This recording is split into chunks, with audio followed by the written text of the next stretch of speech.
मला कोणाचा गेम खरंच आवडतोय तर जान्हवीचा आवडतोय, की ती बरोबर तिचा गेम खेळते कंटेंटचा आणि काय करायचं कसं गेम खेळायचं ती ती निक्कीला पण आता कापायला बघणार आहे.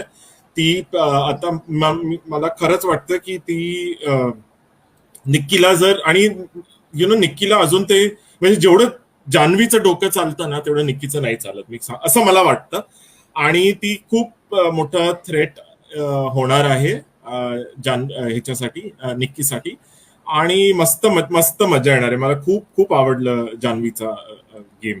मी जे ऑब्झर्व करते खूप शार्पली तिला ऑब्झर्व करते मला वाटतं ती खूप शार्प आणि खूप स्मार्ट आहे आणि ती बरोबर रिॲक्ट करत आहे.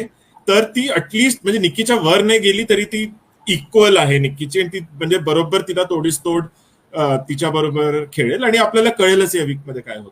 जान्हवीला पूर्णपणे गेम समजलेला आहे. आता तिचा पुढचा गेम कसा असेल तो आता येणाऱ्या वीक मध्येच आपल्याला समजेल. पण जान्हवीला आता इथे एक पॅनिक अटॅकच्या बद्दल होतं की तिला पॅनिक अटॅक आला. पॅनिक अटॅक नंतर 15 मिनिटात डान्स करायला लागली. It's good. जर तिने जर पॅनिक अटॅक जर येऊन जर 15 मिनिटात जर ती स्वतःला सांभाळू शकते, डान्स करू शकते तर गुड. नाहीतर पॅनिक अटॅक आला जाऊ दे 2-3 दिवस असं बसून राहायचं घरामध्ये मग काय फायदा.